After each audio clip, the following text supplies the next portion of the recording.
मान लीजिए कि आपके पास दुनिया में केवल 3 ड्रैगन है, तो आप उन्हें कैसे प्रशिक्षित करेंगे? अंधकारमय ड्रैगन की वृद्धि के लिए अत्यधिक विशाल स्थान की आवश्यकता होती है।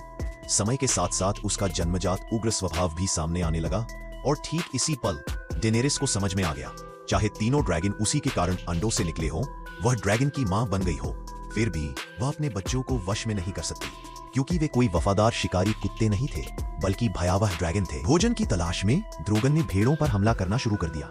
इतने विशालकाय ड्रैगन को देख एक छोटा लड़का डर के मारे जमीन पर ही गिर पड़ा। फिर ड्रोगन ने आग उगली, ज्वाला से भेड़ों को जला डाला। एक अच्छी तरह भुनी हुई शिकार को उठाकर वह दूर उड़ गया। कुछ ही समय बाद मीरीन के महल में भेड़ों के मालिक ने डेनेरिस को ढूंढ निकाला। उसने अपने कपड़े से एक पैकेट खोला, अंदर सिर्फ जली हुई हड्डियां थी। उसके पालन पोषण से बड़ी हुई सभी भेड़ें एक ही दिन में ड्रोगन की आग में जल गई। उस नुकसान की भरपाई करने के लिए डेनेरिस ने 3 गुना धन का मुआवजा दिया। तब जाकर वह व्यक्ति संतुष्ट होकर चला गया। फिर अगला आम नागरिक एक पैकेट लेकर महल आया, लेकिन यह पैकेट दूसरों से अलग था। जैसे ही उसने पैकेट खोला, सभी के चेहरे फीके पड़ गए, क्योंकि अंदर एक जला हुआ बच्चे का शव था, जिसने मरने से पहले अपने चेहरे को ढकने की कोशिश की थी। यह दृश्य देखकर डेनेरिस स्तब्ध रह गई। वो बच्चा केवल 3 साल का था। अपने मासूम उम्र में इतनी क्रूर मृत्यु को प्राप्त हुआ। अब डेनेरिस का धैर्य टूट चुका था। एक मां होकर भी वो अपने बच्चों को नियंत्रित नहीं कर सकी, और अब तक ड्रोगन का कोई पता नहीं था। निर्दोषों की जान को बचाने के लिए डेनेरिस ने एक कठिन निर्णय लिया।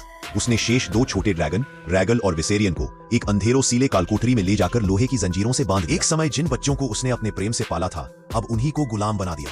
रानी होने के नाते उसने दासों से वादा किया था कि वह उन्हें आजादी देगी, लेकिन आज उसने अपने बच्चों को ही जंजीरों में जकड़ दिया। जैसे ही वह दूर जाने लगी, दोनों ड्रैगनों ने दर्दनाक चीखें भरी, जिसकी गूंज पूरे कालकोठरी में फैल गई। आखिरकार डेनेरिस ने रोते हुए दरवाजा बंद कर दिया। ऐसा लगा जैसे ड्रोगन की गलती की सजा उसके भाइयों को मिली। और आगे आने वाले दरबारों में डेनेरिस ने आखिरकार दुनिया की सच्चाई को देखा। कुछ दास जब जंजीरों के आदी हो जाते हैं, तो वे उसी बंधन से प्रेम करने लगते हैं।